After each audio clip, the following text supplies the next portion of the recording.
TODGA.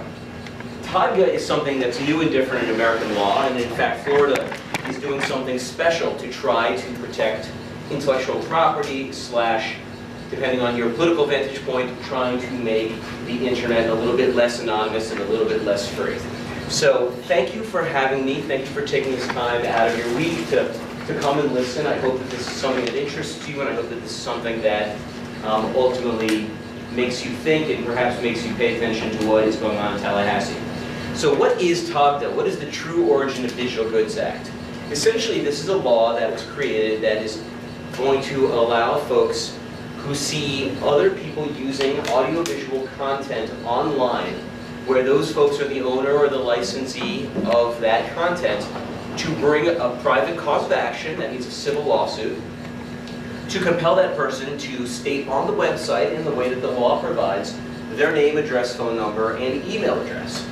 Well, why don't we want an anonymous internet? The answer is, if you own a movie, let's say you're Sony Pictures, somebody crept into your system and released your movie early, well, traditionally those folks have asserted that they have certain privileges and rights with respect to their content, and that's what copyright and the DMCA is all about. It allows them to protect their IP. In the digital age, we've been able to take performances and reduce them to strings of numbers. And thus we have the problem with things like torrents and LimeWire and Napster and piracy and my blessed Game of Thrones that I love, which is the most pirated thing ever in the existence of humanity. Of course, the vested interests who are spending a lot of money on this want to see their money protected. So you start to have a couple laws out there that try to curtail the spread of this electronic versions of these performances. There's a law in California that says if you have one of these performances and you screen it without permission of the stakeholder to more than 10 people, you have committed a misdemeanor. Show of hands, who knows what a misdemeanor is? That's criminal, folks. That's not paying you money. That's your permanent record, like they used to say in high school. That's real bad. The state of Tennessee introduced a law that allows for a civil remedy. That means not criminal, but coming out of your wallet. Okay, that's money. But unlike the Florida law, which I'm going to tell you the basics about in a minute, the Tennessee law can only be brought by the Tennessee Attorney General. That is somebody who decides from a policy perspective, based on what the government says, that they do or do not want to actually bring the claim. Florida is different. Florida lets me or you or you or you bring this claim if you're the one who has the license or the ownership of the audiovisual content. So what's the claim that I'm talking about? The claim is this. Let's say that Rob is putting some of my audiovisual content on a website, but Rob is not, yeah, exactly, this video, but Rob doesn't attribute it to me, and Rob is using it for his own personal gain. Under the Florida law that is being considered by the legislature, I have the right to attempt to contact Rob and say, hey buddy, you need to put your name, address, phone number, and email address on your website. Otherwise, I can sue you. And then I sit there with my calendar and I mark off 14 days. And after 14 days, if Rob doesn't comply, I'm allowed to file an action for what's called injunctive and declaratory relief. Who knows these words? Show of hands, anybody? Okay, we've got a lawyer here. Court buddy. Nice. Thanks, man. So, injunctive relief means the court's going to tell you what to do and you got to do it, or else the sheriff's going to come and make you. Declaratory relief means the court's going to say what your rights are. Typically, you get declaratory relief if you think a law applies to you illegally, or if you think a contract, you and somebody else have a contract, and you're unsure of what your rights are. Did the other guy breach first? Does he really owe me that money? Am I allowed to take this under the contract? Question? So how do you contact someone in the first place with no information on the website and their DNS is masked? Sure, so really good question. Typically, intrinsically, it sort of doesn't make sense. You have to contact the person who's not giving you their contact information and put them on notice. That's an issue. Now, everybody in this room has probably heard of Whois, and you can go and you can query to find out who owns the URL. Right. However, right. More than likely it's going to be domains by proxy or something similar where it's going to be obscure. So that's one of the gaping holes in this law, and we're going to get to what I think are the problems in the law, but right off the bat, you identified the one that I think is a pretty big deal. Can we go to the first slide, please? Can we press it? Thank you. So it governs, its scope is to require all persons who own or operate a website or online service dealing in substantial part in the electronic dissemination of commercial recordings or audiovisual works, directly or indirectly to consumers in the state, to conspicuously publish the contact information of its owner. Now, that's a pretty broad statement. And there are a couple of carve-outs. For instance, video games. Broadcasting you playing video games is carved out. But otherwise, it's basically anything that is a performance or that is a electronic dissemination of commercial recordings or audiovisual works falls within its ambit. Now, it says it requires disclosure of correct name, physical address, and a telephone number or email address. The question why, I think I already answered it, so you know who to sue. You got to figure out who it is, and then you can bring the copyright infringement action. Okay? Don't be confused by anybody who tries to explain to you otherwise. This is simply to allow copyright holders to enforce their actions. Next slide, please. So, what content actually implicates this law? It's intended to protect owners of commercial recordings or AV works, which is defined as an owner, agent, licensee has disseminated or intends to disseminate. So it's not just this video, which Rob, by virtue of the fact that he's the one who's operating the camera, actually technically owns this video. But for all you guys know, Rob and I might have had a deal where I kept certain rights. Disclosure, we don't. Like I said, on like Meerkat or Periscope right now? Case number 1 right here. exactly. So it excludes video games, streaming, or depictions of video game play because there's that website that lets you pay money to watch people play video games. You probably have a lobbyist. So like I said, a copyright holder can get a court order requiring a website owner or operator who's hosting that content to disclose their information. ISPs, web hosting providers, and people like YouTube that let you actually have your own content are carved out of this. So don't think YouTube's just going to be smacked with 1,000 of these. They're not part of it because they are considered under Section 230 of the Communications Decency Act to have a safe harbor. They are simply providing a place for people to post their opinions. That's the same reason that revenge porn is such a difficult thing to do. When it's Don't Date 'Em Girl or it's The Dirty, it's not necessarily Mr. The Dirty or Mr. Don't Date 'Em Girl that is putting things about me on there that my ex was saying, but it's my ex. And so I can't really call him and say, you need to take this down, I'm going to deal with her. So that is, to a certain degree, why things like ISPs and web hosting providers and Vimeo and folks that give you a channel and you put your content out there at your discretion are carved out. Next slide, please.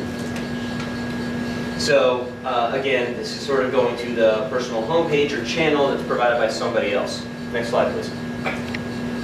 So what happens? You can bring a civil suit after you give them notice in 14 days. My colleague down here, whose name escapes me because I can't see your name tag, brought up the really good question of how the heck can you find somebody whose name, address, and phone number you don't have. It's an issue. Declaratory judgment. Okay, that means the court's going to say, you're in violation of the law. Injunctive relief, excuse me, I think I'm going through puberty. Injunctive relief, that means I'm going to make you do something. And we're going to talk about how incredibly vague saying you get injunctive relief is in the context of taking action on a website displaying content within a specific geographic location. The court can make appropriate orders to compel compliance. Who can tell me definitively what appropriate orders means right now? Whatever is appropriate. Good luck. Whatever they want, whatever the judge says. It means whatever the judge thinks it is or her discretion is appropriate. Sorry, can I? Yeah, please. So it says you've got injunctive relief, Yes, sir. but there's no requirement of proving damage. So it does not specifically state the elements of a claim, and I'm going to get a little technical for everybody besides for me and him who's a lawyer, who isn't a lawyer in the room. But essentially for injunctive relief, you need to show a prima facie case, which means that you can, on its face, show that the elements of the claim are fulfilled. That is, there is a website, it is displaying this infringing content or allegedly infringing content, demand has been made, and there has not been performance of what the statute requires. That is, putting the name, address, and phone number or email on the website. You would bring in an affidavit or perhaps a live witness, get on the stand, I swear to tell the truth, the whole truth, and nothing but the truth, so help me God. I sent the letter, the guy didn't respond, I looked at the website today, it's been 15 days, give me my injunction. The other thing that you have to show is something called irreparable harm, which is a fancy way of saying money doesn't fix it. And you typically need to show that it serves the public interest. In this case, because this is a new statute, you would say, well, gee, Florida's legislature thought this was really important. I think it's really important too, therefore it serves the public interest. How did I do? Awesome. Okay, so that's the threshold for the injunctive relief. And for those of us who aren't lawyers in the room, let me just kind of emphasize, injunctive relief is nasty stuff. Injunctive relief is put me in the cuffs. It's padlock my business. It's the sheriff goes and takes something from you. Injunctive relief is a really, really severe remedy. And so let's just I'm stepping way out of order in my slides, but let's just talk about what would injunctive relief be in this context. You can seize a server. You're going to tell the ISP to shut down A website? and by the way, can they do that outside of the state of Florida? Because remember, this is a Florida only statute. If you were an ISP, how would you make sure that nobody in Florida was able to get to this content? Maybe you can somehow map off backbone what IP addresses are serving major metro areas, but technically as soon as there's a VPN to somebody out of state, they can get to whatever they want. It's not reasonable. It's the same reason that, the Great Wall of China doesn't really preclude everybody in China from seeing what they want online. Pirate Bay, What's that? the Pirate Bay. Yeah. Keep on showing it down every day. Yeah, you can VPN your way around it. And by the way, good luck when an ISP doesn't comply with the court's order, bringing them in. The ISP is going to say, what do you want? What do you want me to do? Why are you bringing me in this? This isn't me. I'm just trying to do my job. Okay? And now let's think about it from a kind of a different perspective. Let's say it's just knock it off so that people in Florida can't see it. Do you go to the ISPs? Do you go to the actual person that hosts the content? And if you go to the person that hosts the content, how do they constructively perform the task of barring people in Florida? Do you have to put something on your website that says certify that you're not in Florida? Well, we all know that every website in the world says you got to be 13 to transact. We know what happens there. So, what are the appropriate orders? Do you go and pick up the server? Do you have to take the page down? It seems really difficult to enforce. You're completely right. And of course, when I was talking to my mom yesterday and telling her I'm coming to talk to a bunch of strangers about this, I tried to explain to her why this was a big deal. And she said, well, if you've got a website called ABC and you're violating this, can't you just change it to ABD the next day? Oh yeah. Couldn't course you you also can. just post a fake name and address and who would know? Yeah. Post an out-of-state address. What's with the... Well, okay, so see, we're jumping around here, but that's another issue. We have this thing that's called personal jurisdiction. And that means that you have to be the right person to be sued in the right place. That means right now, I live in Florida, I own a home in Florida, I work in Florida, and maybe I go out of town sometimes. I'm going to DC to give a talk next week. But you have to have what are called minimum contacts. And this is a legal term that's had, hundreds of years of evolution. But basically it says you have to purposely avail yourself to the jurisdiction. I can't just go to DC for a weekend to talk at an ABA conference about Bitcoin stuff, go have a taco across the street, maybe go see a show at the 930 Club, and jump back on an airplane the next day. That's probably not enough. But if I open up a branch of my law firm there, and I'm in the courts all the time, I have purposely availed myself to the laws of DC. And I'm grossly simplifying matters, as my esteemed counsel is nodding and tells me I'm doing a good job with it. But yeah, exactly. But essentially what it means is that you gotta be the right person to be sued in the right place. And you can only be sued in that place if you are purposely availing yourself to the economy and the legal protections of that place. So, does simply allowing a website to be accessed in the state of Florida every time make you the right person to be sued in Florida? Well, it is a very fact-specific inquiry. It's going to very much depend on what the site is, what it's doing, whether it's collecting money, whether it's marketing. There's a whole bunch of factors, and this is one of the reasons that they have lawyers, not robots. It is a judgment call as to what facts you want to use to try to state, yes, I am, no, you don't have jurisdiction against me. But let's say that I'm Big Joe Bully, and you have the video of my dog on your website, and I am pissed. And I know that you are in British Columbia. But screw it. I'm sending you a letter. You're like, Florida? Why are you bothering me? I ignore it. So then the bully says, well, I'm going to go ahead and I'm going to sue you anyway. He said, he names me. 30 days goes by. I'm not in Florida. So I get a default. And that means basically you didn't participate in the process, and so they're going to presume that you're guilty. And then you get a default final judgment. And then you can get your injunction that says, true, you got to take it down. But here's the problem. That injunction isn't going to be worth squat when you got to go up to British Columbia to try to enforce it. or to China to try to enforce it, or even in New York to try to enforce it. Because New York, you're going to show up and you're going to try to domesticate your judgment. That means tell New York, okay, you guys can enforce this, not just Florida. And I'm going to appear and say, well, this is an invalid judgment. I get served, and you didn't have jurisdiction over me. Good luck getting a New York judge to dirty their hands with whatever this law is requiring. So you're going to see a slew of people allowing defaults, and then you're going to have to take these judgments and try to fight them in other courts. This is a mess. And of course, the guy that brings the claim gets paid by you for doing so. So you may or may not see plaintiffs' lawyers, those are the ones that get paid when their clients get paid, as a percentage of what they take. You may see them bringing these claims because, presuming that they win, they get paid, the loser pays them, yes. So what's the context of this bill? What is this bill what problem is this bill trying to solve? People taking copyright protected content and Piracy. using it themselves. Piracy and public display. But that's still subject to the DMCA. Yeah. We're going to get there. Next slide, please. So, like I said, there's the carve-out. There's a terribly worded carve-out to Section 230 of the Communications Decency Act.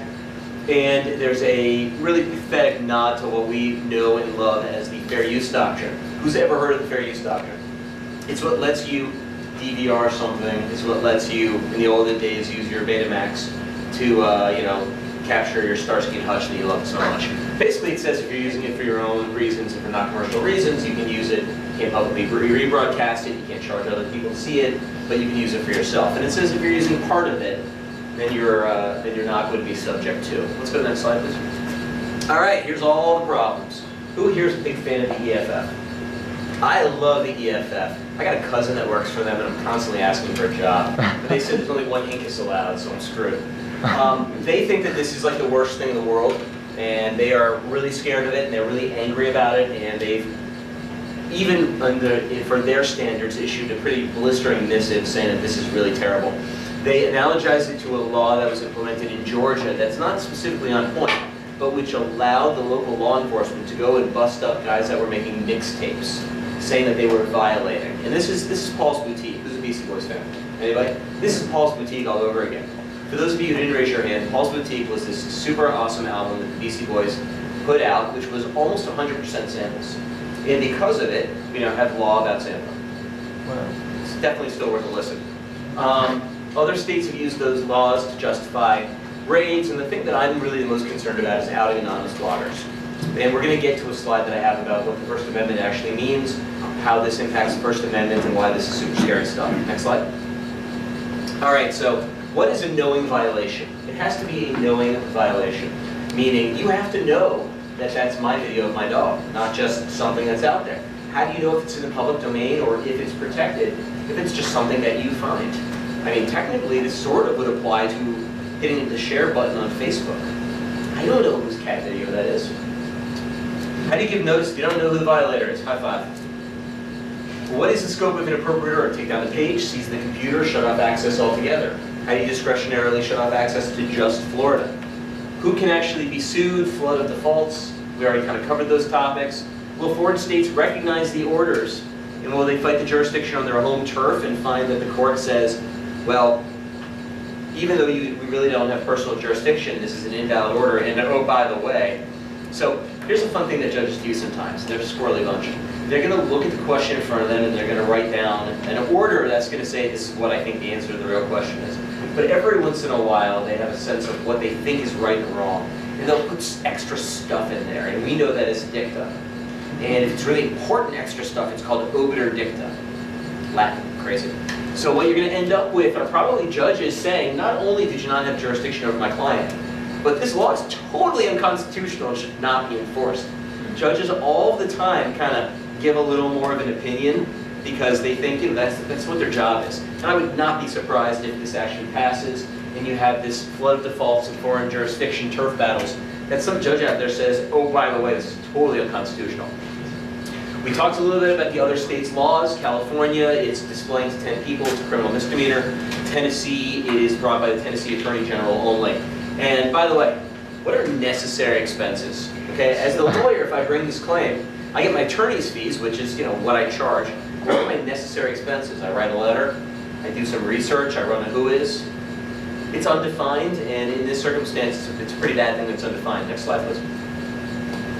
So let's talk about how this is already covered by a slew of other federal laws. You got this thing called copyright law. Probably all heard of that.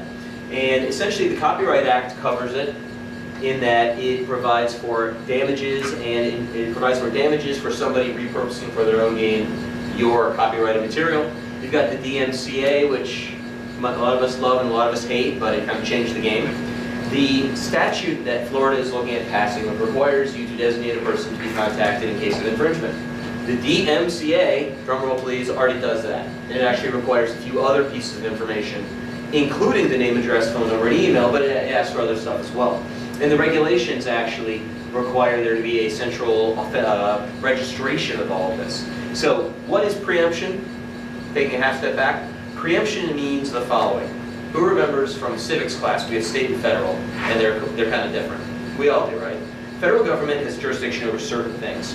For instance, battles between states, businesses that do business across state lines, things having to do with other countries, debates between the states over their borders, who can get water from this river when it goes across states.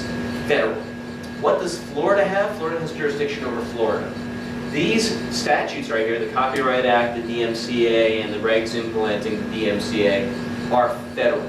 And there's this concept that says if the federal government has something directly on point, or has such a comprehensive scheme that it indicates that any other attempt would simply basically be buckus compared to what the federal government's already doing, the federal law is going to preempt any state law. You can just ignore the state law. It seems to me from my analysis and from some of my colleagues on the IP section for the business section of Florida Bar, this is going to be virtually fully preempted. And then finally is the question of extraterritoriality. Suppose in my hypothetical, I'm suing somebody because they got my baby's picture, from my kid's, third birthday party, but they're in Georgia. Is this law going to allow me to sue somebody in Georgia? Is it going to create the ability for me to reach out and touch them? It's an argument to be made that almost everything on the internet is fundamentally interstate, that is, occurring in more than one state and crossing boundaries. So why do we have a state statute at all? Next slide. Okay, free speech. Free speech in this country means that the government cannot restrict what you say unless it's going to cause somebody else imminent harm. They can regulate how you say it, to whom you say it, and its time, place, and manner restriction. Everybody here has cable, everybody's heard bad words before, right? Okay, there's this awesome case called FCC versus Pacifica. Every lawyer learns about this in constitutional law. The case facts is this. A guy and his 6-year-old are driving in California in 1982, and they're listening to the radio, and they hear a radio DJ play this bit called 7 Words You Can't Say on TV by George Carlin.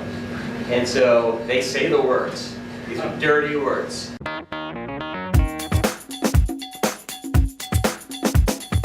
These aren't words for polite company. But this is the shtick, and Carlin was a funny guy, God rest his soul. This guy gets really angry that his kid at 2 in the afternoon has to be exposed to such language. So he files a lawsuit against Pacifica Communications for obscenity. Pacifica Communications loses. They appeal to the FCC saying, hey, time out, like, free speech, what's up? And what they said is you can regulate the time, the place, and the manner in which you communicate speech, even if the speech is deemed to be profane to a certain degree, because it's not the speech we can regulate, it's when you're saying it and how you're saying it. That's why if you listen to hip-hop stations late at night, they play the dirty words, but they're not playing it during drive time at 5 o'clock. So free speech is the government's ability to tell you what you can or can't say. Bottom line, they really can't tell you what you can't say. They can just tell you how to say it, when to say it, and what audience is or is not appropriate at different times. Now, let's just be clear. My boss can fire me in a heartbeat for saying something that he doesn't like. That's different. This is just what the government can or can't do. Now, the whole what am I saying is referred to as content-based regulation of speech. And it is presumptively invalid to have a law that regulates speech based upon the content. Time, place, and manner are A-OK. This can be understood as taking away the ability for somebody to anonymously share a political opinion. This can be understood as taking away for somebody to anonymously share any opinion. This would not survive, in my opinion, First Amendment challenge. Next slide. So this is essentially my presentation. The The statute is available for you to read. It's a little bit of legalese, but it's not too bad. If you go to one of the slides, I believe has the Senate bill number. It's probably the first slide. HB 271. Right, House Bill 271. If you Google that, you can actually get to the legislature's webpage, and you can do a lot of things on there. The most important thing you can do on there are three things. Number one, you can read it. Number two, you can look at what's called staff analysis. Now, in the sausage making, where a bill becomes a law, it has to be shown to and discussed. You have to get the approval of the various legislators whose areas it touches and concerns. Does it affect jobs? Does it affect taxes? Does it affect commerce? Everyone's going to have a chance to look at it and kind of tweak it a little bit or suggest changes. Afterwards, they will go ahead and endorse it. And to inform these legislators, they create what's called staff analysis. And staff analysis is awesome. It tells you what other laws it implicates. It tells you why it's being done. It tells you if there's another jurisdiction that has similar law, why this one is the same, why this one is different. And you can read it, and they pull no punches. They will tell you, this is what's wrong with this law, this is where you might see a challenge. And the third thing you can do on there is if you want to, you can have a voice and tell somebody, gee, I really don't like this law.